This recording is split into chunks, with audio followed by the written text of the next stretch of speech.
Hello everyone, now you can hear me. I'm alone today and it's dev stream 133 and we put off this dev stream for a week and then another week and we're gonna do it anyway even if no one shows up. But there's a very good reason why they aren't here.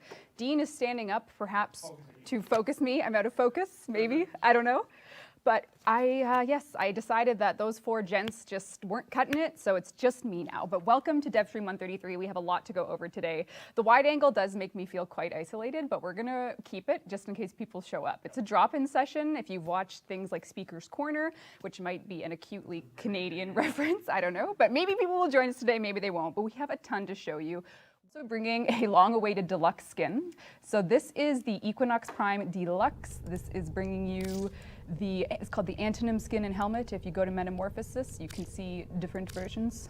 Are you zooming in on me? I'm just raising it so you're not going to... So you have the night form and then the day form, and I will walk into a couple missions with this, just so you guys can see.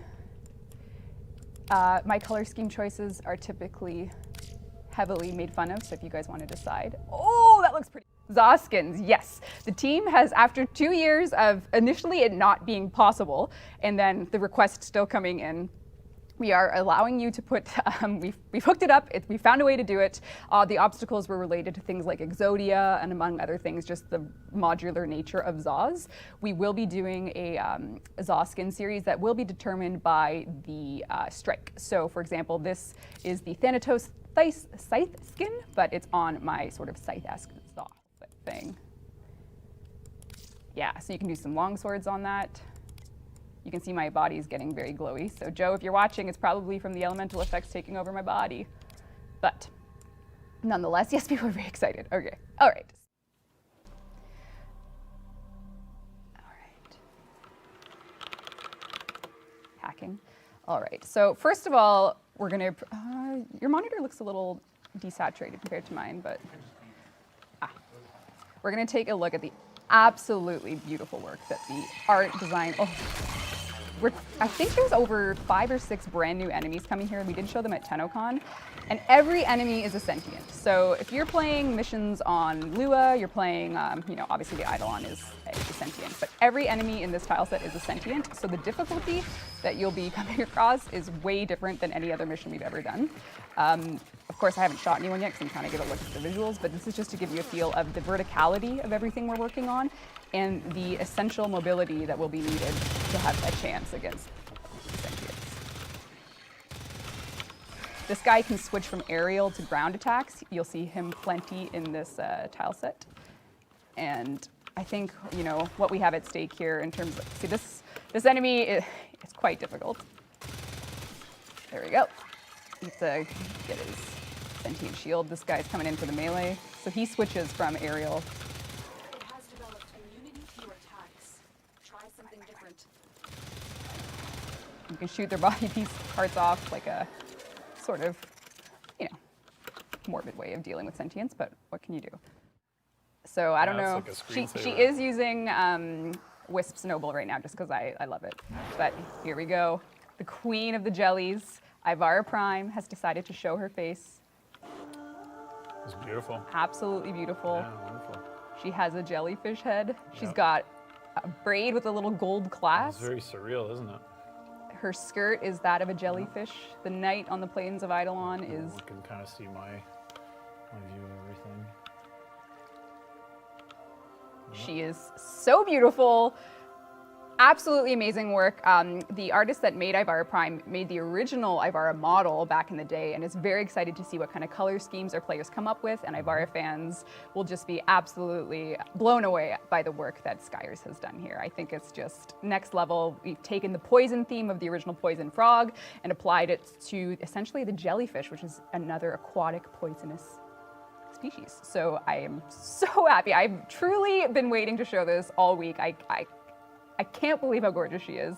And of course, what is Prime Access without a little Prime gun action? So her primary secondary, she will have the Axomati Prime with her, which have a little bit of a wind up there. We can take a closer look at those. Very cool. They have a bit of like a jellyfish look.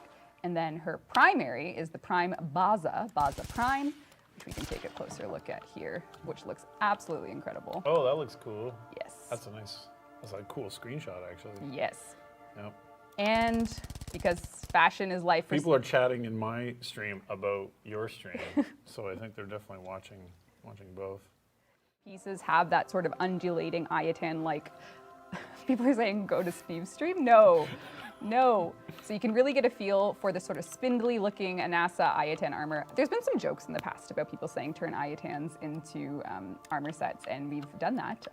Kaz made this, I believe. This is the shoulder pieces. She will, of course, have the chest and feet pieces. I'm just showing you shoulder today. And she has a beautiful Sayandana as well. So if we get a look here, you can see it has more coming down, it has more spindles coming off, more of that ethereal looking energy, and a gold draping back piece. So you can get the whole Ivara Prime experience. Everyone wants to see Dean on my stream right now. Dean! Dean. Come show the back end. Nobody Oh can see yeah. that. Okay. Well, we can show you that. Here's Dean. He's sort of in the dark, like Gollum. You know, okay. All right. Yeah. So you know, here's all the cool things that we have. Yep. Yep. Yep. And there's a stream that's happening right now. There's a camera. We have these multiple cameras. I guess you picked from, right? We got all these things, wall wash and cool. Of radiation, or quote, a beam of radiation that will not only deal damage, but also damage over time. And the craziest thing about this weapon, if you go to the next one, is the vision for it actually in use. It's going to have essentially a bow and arrow. So if you were to shoot an arrow, the projectile would impale the enemy and stick out. It's going to be like that, but with sticks of radiation. So it's absolutely, someone just said the 5-gum launcher. Pretty hilarious. So basically it's a rifle that also shoots out radiation sticks that deal damage on impact and damage over time. So yes, so that'll be coming in a far future update, perhaps something to look forward to, just taking weapon design into a very unknown direction because we have an amazing team. So if you like radiation damage, this will be the weapon for you. All right, Dean, come on back. As we cross it over. Hello.